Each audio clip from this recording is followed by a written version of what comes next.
दोस्तों अस्सलाम वालेकुम। रात जो सलाम शल कबूल पे जी तव्हां ॾिसी रहिया आहियो सुहिणा सिंधी पेज ऐं ताहिर मोला यूट्यूब चैनल ऑफिशियल।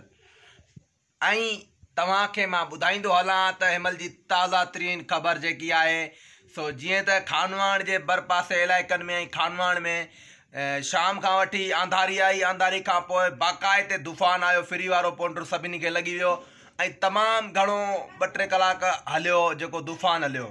ऐं हाणे बाक़ाइदे ज़ोर शोर सां बरसाति हली रही आहे ऐं खिवण बि तमामु घणी लॻी रही आहे। अलाह रहम कंदो, कणकूं बि तयारु आहिनि, ग़रीब हारी परेशान थी विया आहिनि।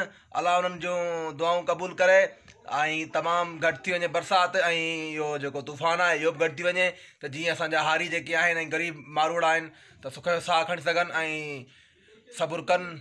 तमामु घणा परेशान थी विया आहिनि, उन्हनि जो दिमाग़ु कमु न पियो करे ऐं हालाणी में भी शायदि तमामु ज़ोर शोर सां हवा लॻी रही आहे ऐं मेरापुर में भरपासे इलाइक़नि में कोटड़ी कबीर में ऐं तमामु घणो आवाम परेशान आहे ऐं घोड़ बि तमामु गड़ पई करे। अलाह रहम कंदो।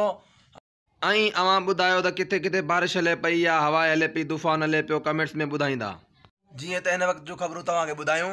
ऐं इंशाअल्लाह नेक्स्ट टाइम वरी कंहिं न कंहिं ख़बर सां तव्हां सां गॾु तव्हांजे साम्हूं हूंदुमि हिन पेज ते या पंहिंजे यूट्यूब चैनल ते। मुंहिंजा वीडियो काफ़ी तमामु ईंदा आहिनि। यूट्यूब चैनल आहे मुंहिंजो ठहियलु आहे ताहिर मोलाई ऑफिशियल, उनखे तव्हां सब्सक्राइब करे घंटी लॻाईंदव। उनखां बाद में तव्हां वटि मुंहिंजो हर हिकु वीडियो नओं पुराणो तव्हां वटि पहुची सघे थो।